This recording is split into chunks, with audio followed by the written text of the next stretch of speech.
Obviously, pleased with the win on Saturday. Excited to get moving forward. Excited to go on the road. Maryland will present quite a challenge.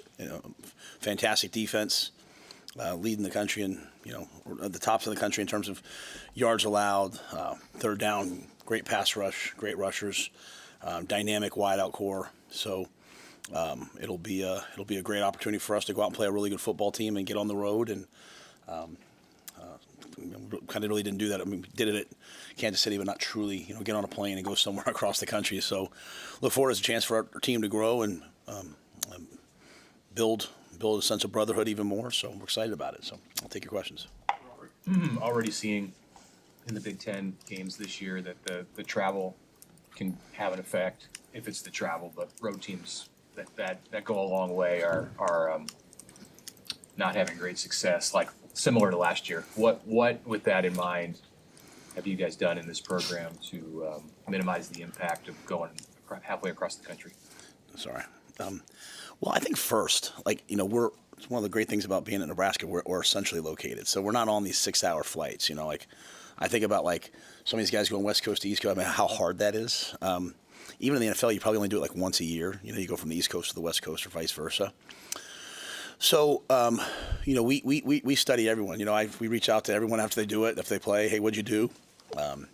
It's great collegiality amongst the league because I think we all have to deal with it. But I think the number one thing is we don't complain about it. You know what I mean? That's the first thing. This is, anytime you go play a game, there's several opponents in the game, and one of them is just the conditions, the travel, all that stuff. So it's just part of it. We've had a year to prepare for it. We know what to expect. We were glad it's not a night game because we come back and play on Friday night. We were hoping for an 11 o'clock game, but 3 o'clock will take. And the only difference being, Mitch, that we're going to go out Thursday because, when you arrive there, you fly into BWI, you got to drive about an hour to Bethesda to get to the airport. And so, we know Washington didn't get in until about 1 o'clock in the morning Thursday night. So we're not a big Thursday operation. We like to go on Fridays and keep our routine. But this is one time and the only time this year that we'll go out on Thursday just because of the nature of being on the East Coast and traveling in those areas. So we'll take advantage of Friday as a day to, like I said, when I talk about the brotherhood of the team, just spend some time together and take the day to build, lock in and get focused for the game. But I think that's one change that we've made. But when we go to the West Coast, we don't really do that. But again, we aren't having the same travel that maybe. I think back to my first year here. Right, we flew to Illinois, we flew to Minnesota, we flew to Colorado, and we flew. Who else did we play in Wisconsin? Right. They were all a small plane, 90-minute rides. Right. Now it's a little different, but it's good. We're excited about it. Will you guys practice out there, high school or somewhere? Yeah, we're gonna go. We'll walk. We practice on Thursdays, and we walk through on Fridays. So we will walk through on Friday at a local high school. You said you wanted to watch, before you comment on the offensive line against Michigan State, you wanted to watch the film. What did you see? I saw a lot of good things, and I saw some other things that have to be improved. Some of the sacks are on them, some of the sacks are on other people. So I think it's just I think right now Emmett Johnson is third in the league in rushing.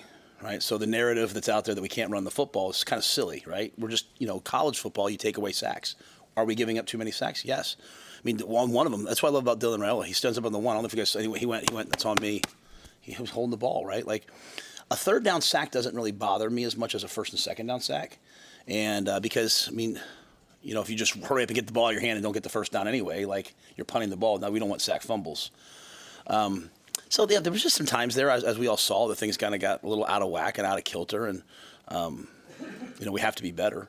But I don't think it's like this. Oh my gosh, we can't block anybody. We had 9 plays, I think 38 yards in the first quarter. We had a horrific second quarter, unlike anything I've ever been a part of. All right, so let's call it what it was. But we had a 104-yard third quarter. We had a 103-yard fourth quarter. So it's on pace to be about a 420-yard day. You know what I'm saying? It's just we just didn't play well there for a while. What I was happy about was that the guys just kept playing. They didn't panic. We have the ball in the red zone, and if you guys go back and watch the All-22, Dane Key runs an over out. He's wide open. It's a walk-in touchdown, and they blitz the safety and. Not that we can't block him, just the left tackle just busts, doesn't block him, right? It's just a mental error. So we fixed the mental error. We keep coaching, right? It's kind of what we've been talking about all year, just trying to improve what we're doing. Some of them, the quarterback's trying to hold on, trying to make a play. And if you want to live with the great plays, you have to live with some of those plays too. So we'll keep getting better. But the narrative like, hey, we can't block anybody, I mean, we got to block better. But we're blocking people. We just got to be more consistent. Do you feel like there's an opportunity for Dylan to just kind of let it rip a little bit more and just trust his arm to put it into a tight space? Maybe. No, I don't think that. I don't think so. I think Dylan's playing really well. I think maybe some of the rush got to him at times a little bit last game. He's kind of started like maybe moving around a little bit like this, and I think he settled down. To quote him, I thought in the third and fourth quarter he had blood in his eyes. After he threw that pick, he was angry, and he went out there and made the play he made on the play to Jacory. Not many guys are gonna make that. Jacory's supposed to run a 5-step out. Jacory just figured it out because the guy undercut it. He just figured it out and turned up. Dylan stepped up inside, so. I think Dylan's the least of our worries right now. At running back, Isaiah Mosey got some opportunities there on Saturday. Was that the plan to give him some more touches? Yeah. Isaiah, I want Isaiah's. I was anticipating a 70-75 play game, not a 52 play game. So I was anticipating a little more rhythm. So I'd like to have gotten him, 10 touches or so. But he got four. Plus he's the kick returner. So you're seeing some of the young players for us. It's hard sometimes for coaches, like you see their talent, but you don't know what they're going to be like in games. As they play in games, you start to see them. So you see the confidence the staff has in Cortez Mills, right? He gets out there every game, he just catches a ball and makes a play. Isaiah, Dawson Merritt, he started the game and his reps are going up and up and up. So I think you see the confidence that the staff has in those young guys and just trying to find the right roles for them. While at the same time, you got a guy like Emmett who's I think 17th in the country right now in yards from scrimmage. So we don't want to take him off the field too much. But, we want to get Isaiah involved. And Mekhi Nelson gets out there. He has a 12-yard run right off the bat. So we're happy with that room. It's just, Emmett is playing really well too. And so just trying to find that balance. Like I said, we'd love to have a 70-75 play game so we can get more guys involved. From your initial scouting in Maryland, what do you guys see that makes them effective? Good players. They got a dynamic young quarterback, 5-star recruit who's athletic, but who is a passer. When you have that combination of you're a passer first and you look to throw, but you're also athletic, it extends plays. They hit a lot of deep balls. Their wideouts, 1, 4, and 5 can run. 5 can really run. So they're explosive. That it's the passing game for them that's really opened up, and they can run the football too. Don't get me wrong, but it's just there are some challenges there. We're a pretty good pass defense, so it should be a good matchup. And you flip it, they have a bunch of high effort rushers that are relentless, and so their pass rush is pretty elite, which is why they're so good on third down. And we just talked about our ability to create and build and defend a great pocket. So that'll be a key matchup there. And then special teams, we've blocked 3 kicks this year. Jameer Khan has, I think he has a block and a tipped. So that's 2 blocks for him, I guess. Every week I go into Eck, I'm like, hey, I want to block a punt. I want to block punts. We're doing a great job of returning them, but, trying to design ways to block punts. They do a great job special teams wise, but Eck will always find a way. And Jameer, when you have 2 block punts in your first 5 games at this level, was it 5 games, right? That's pretty impressive. And so we'll continue to try to find ways to get Jameer open. Jacory's doing a good job returning. So, just continue to build off what we're doing special teams wise, which will be a key factor in a game like this. Coach, when you go back and look at last week, why weren't you getting the ball downfield as much as you normally do? I think the average depth of the throw was 3.1 yards for all your attempts in the game. The game before was 8 or 9 yards.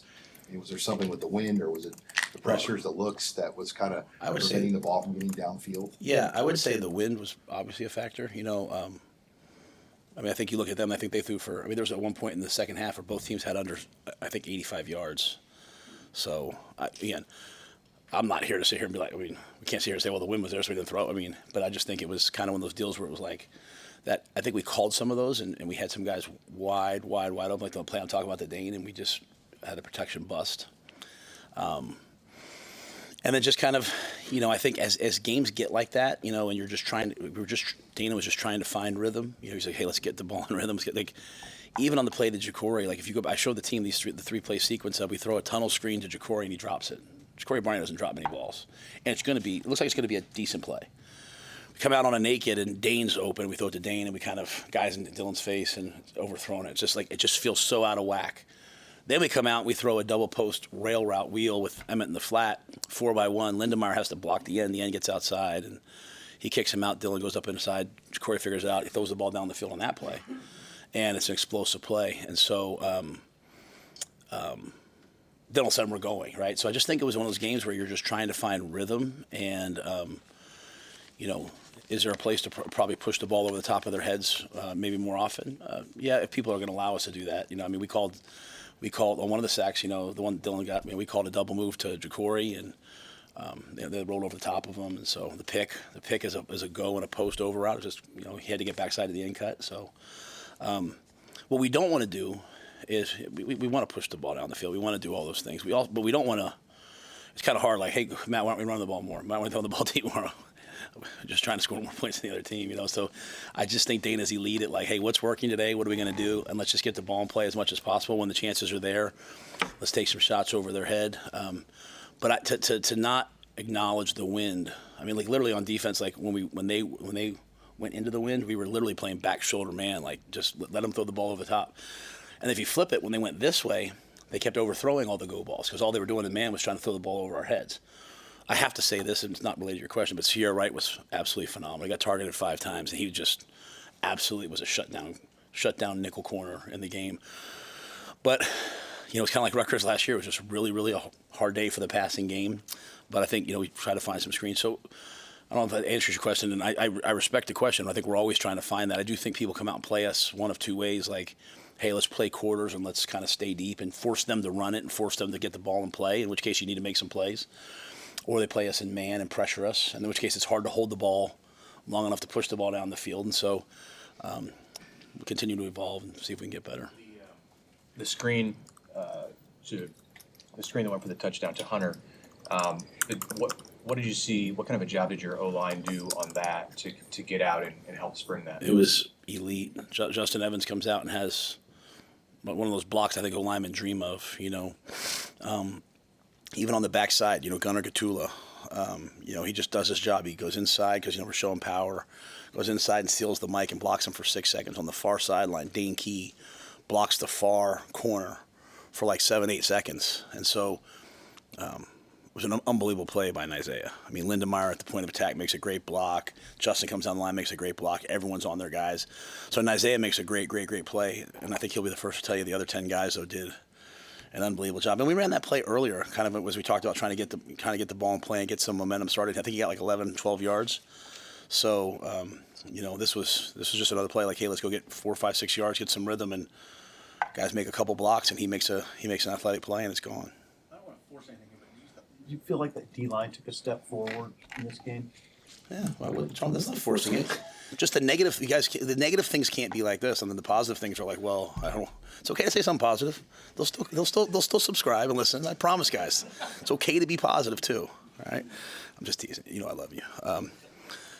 No, but I agree with you completely. Like I thought it was like, and again, I think I said earlier in the year, like as the season goes on, they will, like. You can practice and practice and practice, but until you play in some games, you start seeing like, man, I can't get off a block. Then all of a sudden you start seeing like, you start walking out. I go out at night, every night, like 6 o'clock, and I sit out on the balcony because there's not a balcony by my office. The assistant coaches all have balconies.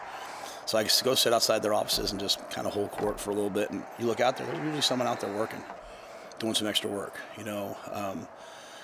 And so when they start getting into games, they start saying, hey, I need to do this. But, we stop the run.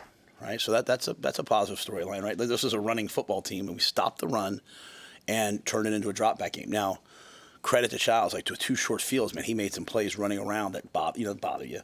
But on the one sack, like the effort that Waneri had, like he spun around 3 times to get the guy. Elijah Judy just keeps getting better in practice and pass rushing. So, I thought they made a real step, and. Stop the run and then turn into a passing game. I thought Waneri was like special in the game. I thought McCullough was special in the game. I thought, the inside guys. Then we got some like David Huffkin gets in the game for the first time ever. He's playing well. So I think Terry and Phil Simpson are doing a good job with those guys.